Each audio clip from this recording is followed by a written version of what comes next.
How did you find out about Brain Matters? Actually, from television. On the early morning news, I heard something that there were clinical trials for Alzheimer's being done in the area, but they didn't give any more information. So I emailed the person, Roxanne Stein, on Channel 5, and she was nice enough to get back to me and give me the information. And I followed it up with the neurologist's office, who told me exactly with whom I needed to speak, and I was so fortunate they're close by, and here we are. What were some of the symptoms that you started to notice, when you thought it was time to go see a specialist? Well, I was familiar with this because my father had also unfortunately had Alzheimer's before they had a name for it. So I guess I was very sensitive to symptoms, and what I noticed first was the constant repetition, the forgetting things, the just repetition, not being able to follow too well a conversation or socially. And I saw the flags and knew that before it gets any further, I wanted to look into it. I see. So that's when you decided to contact a doctor or make an appointment. Yes. Did you come to Brain Matters right away? Or? No. We had been to another neurologist who had done the initial diagnosis of early onset Alzheimer's. And because of Nick's other issues, there were so many things that he is precluded from. So when I heard that they were doing clinical trials really in our backyard, I was thrilled and very lucky to have found Brain Matters. Okay, awesome. So you saw Brain Matters on a news show. Mentioned, yes. Right. You mentioned a news show, and you came in after your first consultation, and just at the beginning, what were some of your expectations coming in here to Brain Matters? My expectations were just groping for straws, knowing because of my background and my unfortunate past history where this goes. Hoping for something that could just stall the inevitable, and hopefully do some good along the way. So you keep coming back here. Yes. What makes this place so special? The people, Dr. Watson, Dr. Brody, everyone, the staff, that I think are so caring and who are so absolutely in tune with what's happening in the field and always open to ideas to talk about it. I work for MetLife, and MetLife's one of their biggest foundation causes is the Alzheimer's. So I'm always reading about it and then coming in and bouncing ideas and emailing back and forth. But the people have been so wonderful, especially with Nick's issues. He has many issues which preclude him from being accepted into so many of the clinical trials that are out there today.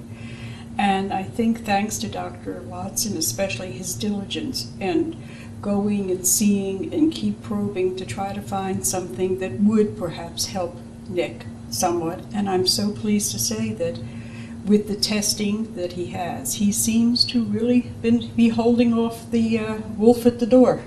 Tell me a little bit more about the atmosphere here at Brain Matters. Well, I don't have very much to compare it with.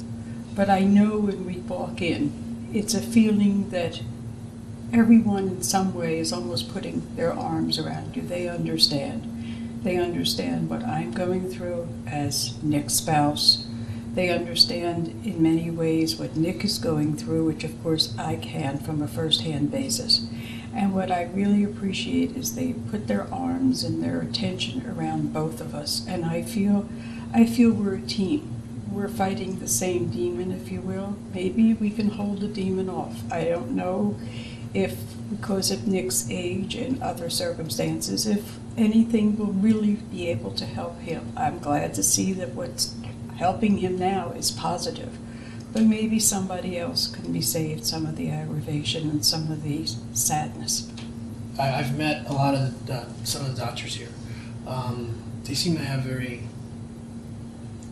funny, I'd say so to speak, humorous personalities. Absolutely. And it reflects upon, some of the other patients and the work that they're doing. How does that help?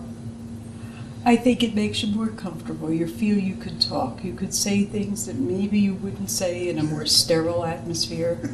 Maybe you would hold back a little bit, but I think because you feel their genuine compassion and they're caring, you're more likely to be honest and tell them how you do feel and what it is that you're seeing and suffering, if you will, and the positive side as well.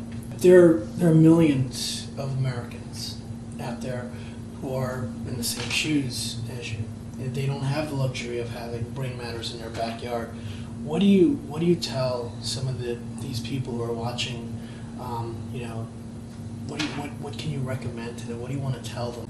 They may not have as wonderful a facility in their backyard as I'm fortunate enough to have, but I think you have to be proactive. There's a lot happening across the country.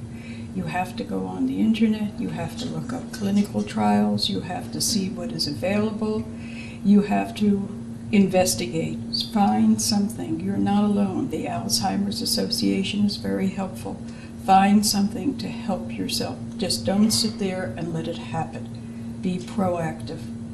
There's nothing you can do by yourself. You need a team. You need to be part of something bigger than you, with people with experience, people who've been there before you and know what's coming as well. So many things are happening across the country. It may not be today, it may not be tomorrow, but you have to just find the small things, take pleasure in today, because today's better than tomorrow, and it's a little worse than yesterday. So take today, cherish it, and go. Just enjoy.